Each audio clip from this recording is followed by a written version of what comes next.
Hello student, आप सभी का एक बार से फिर से स्वागत है मेरे channel GK with RD sir. मैं आपका रवि सर, सीबीसी अबोहर से। तो आज हम डिस्कस करने वाले हैं गुप्ता डायनेस्टी का पार्ट 2। पहले पार्ट में मैंने आपको उसके बारे में फ्लो चार्ट के अंदर बताया था कि उनकी कैसे ट्री बनी थी, तो उनमें कौन कौन से राजे थे और उनका क्या क्या काम था उनके लिए, और कैसे उनके नाम कौन कौन से टाइटल उन्होंने लिए थे। उसके बाद हम आज उनके बारे में थोड़ा सा आगे चलकर और डिटेल में डिस्कस करते हैं, उनके एडमिनिस्ट्रेशन के बारे में, इकोनॉमिक्स, पॉलिटिकल, ये सारे जो एस्पेक्ट्स हैं उनको हम आज पार्ट 2 के अंदर डिस्कस करेंगे। तो जो स्टूडेंट इस चैनल के ऊपर अभी नए आए हैं, इसी वीडियो को देख रहे हैं, इससे पहले जितने भी लेक्चर मैंने पोस्ट किए हैं प्लीज़ आप उन सभी को देख लें ताकि आपकी एक कंटिन्यूटी बन सके। हम ल्यूसेंट बुक की एक समरी बना रहे हैं ताकि ल्यूसेंट बुक को आपको पढ़ना आसान हो जाए, ठीक है जी। तो उसके बाद हम डिटेल में डिस्कस करते हैं अपने नोटिफिकेशन को। उसके बाद देखिए, ये मैंने आपको उसका ये डायग्राम बताया था कि अर्लीज गुप्ताज, उसके बाद घटोत्कच, उसके बाद चंद्रगुप्त वंश, समुद्रगुप्त, चंद्रगुप्त द्वितीय, गोविंद गुप्त, कुमार गुप्त, स्कंद गुप्त, उनकी सिस्टर प्रभावती के बारे में एसएससी में बहुत बार क्वेश्चन पूछा गया। कुमार गुप्ता के बारे में पूछा गया, स्कंद गुप्त के बारे में क्वेश्चन पूछा गया। ये सारे राजा ही इंपॉर्टेंट है, तो आपको इनको थोड़ा सा ध्यान से इसको याद करें। उसके बाद हम आगे डिटेल में डिस्कस करते हैं। तो ये था जी जो साम्राज्य है, ये गुप्ताज थे, जितने भी इनका साम्राज्य था यहाँ तक ऐसे फैला हुआ था। तो ये सारे गुप्ताज यहाँ पे कौशाम्बी से यहाँ पे इनका स्टार्ट होता है और इतना बड़ा साम्राज्य जो हासिल किया जाता है। तो ये वेस्टर्न तरपास थे और ये वाकाटकास जो थे, जहाँ पे इनकी सिस्टर प्रभावती का जो शादी होती है इन रूलर्स के साथ, ठीक है जी। तो उसके बाद हम डिस्कस करेंगे। तो मैंने ये भी बताया था कि जो सुदर्शन लेक है इस वाले एरिया को हम बोलते हैं सौराष्ट्र वाला एरिया, ठीक है जी। तो यहीं पे है जी गिर की पहाड़ियाँ, तो इसको हम सौराष्ट्र बोलते हैं। तो अब हम नेक्स्ट आगे देखने वाले हैं। तो सबसे पहले इसमें स्टार्ट करूं तो कायस्थों का सर्वप्रथम वर्णन आपको याज्ञवल्क्य स्मृति में मिलता है। कायस्थों, इनके जो कार्य किए गए ना, तो इनको याज्ञवल्क्य की एक स्मृति है। आपको पता है स्मृतियाँ भी लिखी जाती थी, तो स्मृतियों में क्या होता था, 6-7 स्मृतियाँ लिखी हुई हैं। तो उनमें जो मेन डायनेस्टी हैं उनके रूलर्स के, उनके कार्यों के बारे में जो जिक्र है वो हमें स्मृति के अंदर मिलता है। तो सबसे पहली स्मृति थी जो मनु के द्वारा लिखी गई थी, इसको मनु स्मृति बोलते हैं, जो जिसके अंदर सारे ये भेदभाव वगैरह जो है काफ़ी इसमें आपको देखने को मिलता है। तो इसी को हमारे कॉन्स्टिट्यूशन क्या करता है, स्मृति जो मनुस्मृति था, जो हिंदू लॉ था, इसको वो आपका उसमें दिया हुआ था। तो उसके खिलाफ हमारा कॉन्स्टिट्यूशन क्या करता है, सभी को जस्टिस राइट्स वगैरह देता है, ठीक है जी। तो उसके बाद जाति के रूप में कायस्थों का वर्णन आपको ओशनम स्मृति के अंदर मिलता है। वैसे तो छोटी मोटी स्मृतियाँ तो बहुत सारी लिखी गई हैं, बट मेनली तो आपकी 6-7 जन स्मृतियाँ हैं जिसमें अंदर आपको मनु पूछी जाती है और यहाँ पे याज्ञवल्क्य के बारे में आपको बोला गया है। उसके बाद विंध्य जो पहाड़ियाँ आपको पता है मध्य प्रदेश के अंदर सतपुड़ा और विंध्याचल की 2 पहाड़ियाँ हैं जिसको विंध्य पर्वत बोला जाता था। वहाँ पे एक जाति रहती थी शबर जाति। शबर जाति के लोग क्या थे जी, अपने जो देवता थे, क्योंकि आपको पता है जी 33 करोड़ देवी देवता हैं, तो उनमें से कई देवता ऐसे थे कि ये शबर जाति वाले जो लोग थे ये क्या करते थे, मनुष्य का मांस उनको चढ़ाते थे। तो इस तरह से ये लोग थे। तो पहली बार किसी सती होने का प्रथम प्रमाण शायद आपने ये सुना होगा कि चंद्रबर दाई के द्वारा आपने जो पद्मावती मूवी देखी होगी, तो उसमें आपको वो साक्ष्य मिलता है कि सती कैसे होते हैं। तो उसका जो सबसे पहले जो आपको अगर साक्ष्य मिले कि पुराने एशियन टाइम के अंदर जाके, तो उसमें आपको साक्ष्य मिलेगा कि भानुगुप्त की का जो अभिलेख है, एरन अभिलेख के अंदर भोजराज की मृत्यु, जो क्योंकि जितने भी राजे होते थे इनको भोज बोला जाता था। आपने सुना होगा भोज एयरपोर्ट भोपाल के अंदर है। तो ये जो मध्य प्रदेश के अंदर उनकी जो पत्नी थी भोजराज की, उनके द्वारा सती का प्रमाण पहली बार दिया गया है। तो इसमें आप देख सकते हैं। तो उसके बाद आप देखिए जी, गुप्त काल में वेश्यावृत्ति के लिए महिलाओं को गणिका बोला जाता। तो ये गणिका वर्ड काफ़ी दिनों से चलता आ रहा है। तो ये काफ़ी आपको जो आपने वंश डायनेस्टियाँ पढ़ी हैं, जहाँ धर्म पढ़ा होगा, उसमें गणिका ही यूज़ किया गया वर्ड। तो ये कोई नया वर्ड नहीं है। वेश्यावृत्ति करने वाले लोग, जो औरतें होती थी, उनको ये बोला जाता था। तो वृद्ध वेश्याओं को हम कूटनी बोलते थे, ठीक है जी। तो आप ये याद रख सकते हैं। उसके बाद हम गुप्त साम्राज्य के वैष्णव धर्म के ये अनुयायी थे। आपको पता है मैंने बताया था कि ये सभी लोग जो वैष्णव धर्म को अब मानते थे, तो इन्होंने इस धर्म को अपना राज धर्म बना दिया था। पूरे कंट्री के अंदर जहाँ पे भी गुप्ता रूलर राज कर रहे हैं वहाँ पे सिर्फ वैष्णव धर्म को ही माना जाएगा। विष्णु के लिए इन्होंने गरुड़ गुप्ताओं का एक चिन्ह था, जो क्योंकि विष्णु की जो सवारी होती है, जिस गरुड़ जो होते हैं ये इनका क्या था, एक सिंबल था इनके राज्य का। उसके बाद वैष्णव धर्म से संबंधित काफ़ी अवशेष आपको जो होते हैं महत्वपूर्ण, जो आपको अगर इनके स्कल्पचर्स या इंक्रिप्शंस वगैरह जो भी हैं, आपका लिटरेचर है, वो आपको झांसी के देवगढ़ नामक दशावतार मंदिर के अंदर आपको मिलता है। क्योंकि दशावतार का आपको पता है विष्णु जी के 10 अवतार थे, जिसमें से रामचंद्र जी का भी एक अवतार लेके धरती पे आए थे, जिसमें रामायण हुई थी। ठीक है जी। आई होप कि उसके बाद अजंता की निर्मित कुल 29 गुफाएं हैं। अजंता की जो गुफाएं हैं इसके अंदर आज सिर्फ 6 ही बची हैं, बाकी सारी जो, क्योंकि ये विंध्याचल और सतपुड़ा की पहाड़ियाँ ऐसी थी, उनको काट कर बनाई जाती थी।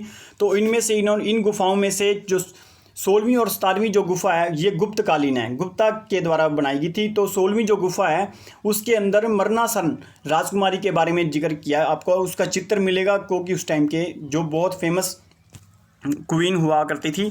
तो 17वीं जो गुफा है उसमें आपको चित्रशाला, चित्रों की सारी भरमार वैरायटीज़, जितनी भी चित्र इनके टाइम के ऊपर बने हैं वो सारे आपको गुप्तास के इस टाइम के ऊपर मिलेंगे। तो ये चित्रशाला में गुप्तास के चित्र जो थे ये किस धर्म से रिलेटेड हैं, तो ये आपको याद रखना है कि ये बुद्ध धर्म के जीवन, उनके चरित्र, उनके जितने भी महापरिनिवारण, महाविनिष्णीकर्म, ये सारी घटनाएं चित्र जो के द्वारा दर्शाया गया सारा कुछ। तो अजंता की गुफाओं में बौद्ध धर्म का किस शाखा का विलेख आपको मिलता है, तो यहाँ पे आपको याद होगा कि हीनयान महायान 2 शाखाओं में बुद्ध धर्म डिवाइड हो गया था। तो उसमें महायान जो शाखा थी, तो इसके बारे में हमें इस अजंता की गुफाओं के अंदर हमें इसका जिक्र मिलता है। तो गुप्तकालीन में निर्मित अन्य गुफाओं को बाघ की गुफा भी है, जिसको ग्वालियर के समीप बाघ नामक स्थान के ऊपर विंध्य पर्वत को काट कर बनाया गया था। ठीक है जी। बाघ गुफा के अंदर जो विंध्य पर्वत को काट कर बनाया गया था, इसमें आपने याद रखना है। कुछ मंदिर इनके द्वारा बनाए गए थे, जैसे ये विष्णु मंदिर था, ये तिगवा, जैसे जबलपुर आपको मैंने बताया था, जबलपुर कहाँ पे है जी, नर्मदा नदी के किनारे पे है। इसमें यहाँ पे एक नज़दीक कपिल धारा भी है, जो बिल्कुल वाइट कलर का जैसे एक पानी फ्लो होता है, क्योंकि वो पानी संगमरमर के ऊपर फैल रहा है। तो इस तरह से ये मंदिर है वहाँ पे विष्णु मंदिर। शिव मंदिर, ये भूमरा नामक नागोदा, ये एक प्लेस है यहाँ पे मध्य प्रदेश के अंदर। पार्वती मंदिर है यहाँ पे नैना कुठार मध्य प्रदेश के अंदर। दशावतार मंदिर है यहाँ पे झांसी के अंदर। तो ये 4 मंदिर, 5 मंदिर काफ़ी बनाए गए थे, पर यहाँ पे इतने ही दे रखे हैं। ठीक है जी। तो उसके बाद ये देखिए जी, मंदिर बनवाने का इनका काम बहुत फेमस थे ये मंदिर बनवाने के लिए। इसमें नागर शैली, मथुरा शैली, ये सारी इस तरह के मंदिर इन्होंने बनवाए गए थे। काफ़ी तरह के जो मंदिर होते। अब नागर शैली और मथुरा शैली के अंदर थोड़ा डिफरेंस बता दूं। जो मथुरा शैली होती है, इसमें एक फ्लैट मंदिर की जो छत होती है वो फ्लैट होती है। दूसरे नंबर पे इसके बाहर, इसकी छतों के ऊपर कभी भी मूर्तियाँ दिखाई नहीं मिलेंगी आपको। तो नागर शैली की जो मूर्तियाँ होती है, इसमें इस तरह का जो शेप होता है, इसमें आपको बाहर की तरफ जो कट सरफेस दिख रहे हैं, इसमें मूर्तियाँ बनाई गई हैं बाहर की तरफ। ठीक है जी। तो ये जैसी ये मथुरा शैली है, तो ये जो है ये आपके नागर शैली है। तो इस तरह के 2 टेम्पल की शैलियाँ जो गुप्ता साम्राज्य के अंदर चलती थी, आपको ये याद रखना है। उसके बाद चंद्रगुप्त द्वितीय के दरबार में रहने वाला आयुर्वेद बहुत ही इंपॉर्टेंट है। क्वेश्चन बहुत ज़्यादा पूछा। एक चरक के बारे में पूछा जाएगा जो पंतजलि का था।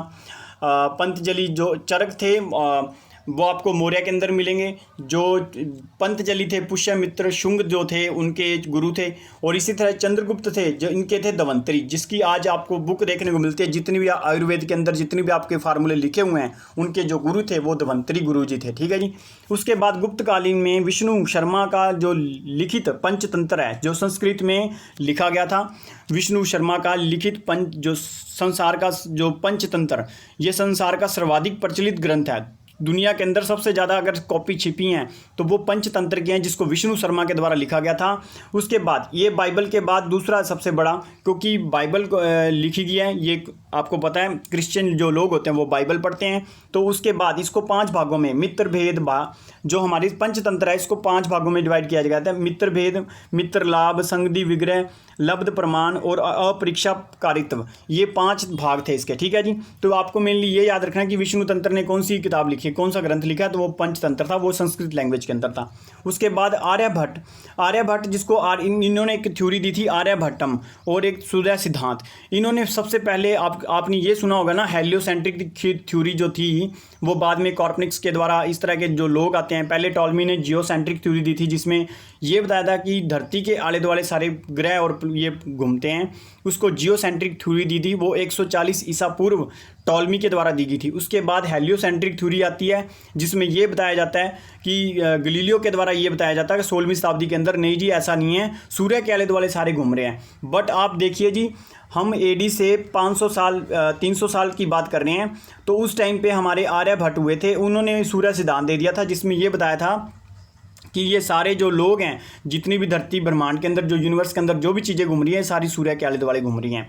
तो ये उन्होंने बताया था। तो चंद्रगुप्त द्वितीय के दरबार में रहने वाले कुछ प्रमुख विज्ञान थे, आर्यभट्ट, वहारमिहिर, धवंतरी, ब्रह्मगुप्त, ये सारे इनके चंद्रगुप्त द्वितीय। जैसे आपने अकबर के 9 रत्न पढ़े हैं, कृष्ण देव राय के बारे में आप पढ़ने वाले हो, तो इस तरह से ये सारे जो लोग थे, इसी तरह से चंद्रगुप्त के दरबार में भी काफ़ी साइंटिस्ट और अच्छे लेखक हुआ करते थे इनके बारे में। तो चंद्रगुप्त द्वितीय कौन है? जिसको हम विक्रमादित्य नाम से जानते हैं, ठीक है जी। तो उसके बाद पुराणों का वर्तमान रूप जो है, वो जो पुराण थे, जो आपको बताया 18 पुराण मैंने ऋग्वेदिक काल में, अगर आपने नहीं पढ़ा तो उसको जाके जरूर देखें, पुराणों के बारे में मैंने बताया है। तो ये पुराण जो थे, ये गुप्ता कालों के टाइम पे ही लिखने स्टार्ट हुए थे। ये पुराण होते क्या थे कि किसी को ग्रंथ पढ़ने की इजाज़त नहीं है, क्योंकि उसको पढ़ता था ब्राह्मण लोग पढ़ते थे, तो उसको आसान भाषा के अंदर हर ग्रंथ को लिखा गया पुराणों के अंदर, जिसको पुजारी मंदिरों के अंदर बोल के दूसरे लोगों को सुनाते थे। इस तरह की जो वर्क था वो गुप्ता साम्राज्य के अंदर आपको देखने को मिलता है। ऐतिहासिक परंपराओं के का जो उल्लेख भी आपको ऐतिहासिक घटनाएं, क्योंकि पुराण बाद में लिखे गए, तो इसमें अपनी सभी लोगों ने अपने अपने मत लिखे हुए हैं, तो ये ऐतिहासिक घटनाएं लिखी हुई हैं, तो इसमें ये भी लिखा हुआ है, ठीक है जी। गुप्ता काल में चांदी के सिक्कों को रुपया बोला जाता था, रुपया। अब ये रुपया जो है वो आपको शेरशाह सूरी के द्वारा, जो आज सिंबल हम रुपया यूज़ करते हैं, जो रुपया और जीटी रोड, वो तो शेरशाह सूरी के द्वारा चलाया गया था।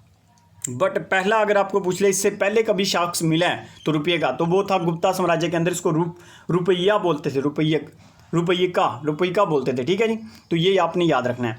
याज्ञवल्क्य, नारद, कार्तियन और बृहस्पति स्मृतियों की जो रचना थी वो गुप्ता काल में। अब स्मृतियां भी मैक्सिमम और पुराण ये सारे गुप्ता काल में लिखे। तो आप सोच के देखिए कितने लिटरेचर का और मंदिर बनाने का शौक था इनको, तो आप समझ सकते हैं इस बात से।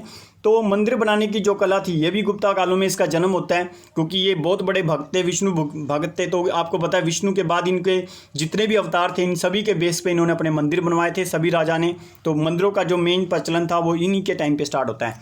उसके बाद हम संस्कृति की उपलब्धियों के कारण हमारा गुप्तकालीन जो भारतीय समाज था वो स्वर्ण युग में गिना जाता है। इनके मंदिर बनाने के कारण इसको गोल्डन टेम्पल ऑफ एरा बोला जाता है, क्योंकि गुप्ताज ने इनके लिए काफ़ी काम किया। गुप्ताज ने मंदिर बनवाए हैं, काफ़ी ऐसे जो लिटरेचर लिखवाए हैं, इन सभी चीज़ों का कारण इनको गोल्डन टाइम बोला जाता है, ठीक है जी। आई होप कि आपको ये सारा समझ आ गया होगा। तो उसके बाद ये जो इनके आर्किटेक्चर थे, इस तरह से ये बनवाते थे सारे मंदिर, गुफाएं। ये देखिए जी, अजंता की गुफाएं हैं, इस तरह से इनको बनवाया जाता था। तो आपने ये याद रखना है। उसके बाद लगभग मेरा लेक्चर ये कंप्लीट हो चुका है। इसके बाद हम पढ़ने वाले हैं जी पुष्यभूति वंश, जिसको हम वर्धन वंश बोलेंगे। वर्धन वंश के बाद हम थोड़े से साउथ वाले वंश भी देखेंगे। उसके बाद आपका एशियंट हिस्ट्री का जो कंप्लीट सेट है, इसके अंदर आपका ल्यूसेंट बुक के अंदर वो कंप्लीट हो चुका है। आपके आने वाले 2-3 लेक्चर और 5 लेक्चरों के अंदर आपकी एशियन हिस्ट्री लगभग मैंने उसके हिसाब से कवर कर दिया। तो आप प्लीज़, अगर आपने सभी इस लेक्चर को नहीं देखा तो प्लीज़ आप जाके सभी को देखें। अगर आपको वीडियोस अच्छे लग रहे हैं तो प्लीज़ आपके एक लाइक से मुझे मोटिवेशन मिलता है, इसी तरह से बेहतर वीडियो बनाने का मुझे भी मोटिवेशन मिलता है। तो आप प्लीज़ उसको लाइक भी करें और अपने फ्रेंड्स के साथ शेयर करें। और स्टूडेंट देख तो रहे हैं पर जो चैनल को सब्सक्राइब नहीं कर रहे हैं, तो आप प्लीज़ उसको सब्सक्राइब करना ना भूलें, सब्सक्राइब जरूर कर लें। तो ये आपका काम होना चाहिए, ताकि आपके मोटिवेशन से दूसरों को मोटिवेशन मिलता है। तो thank you for happy learning to all.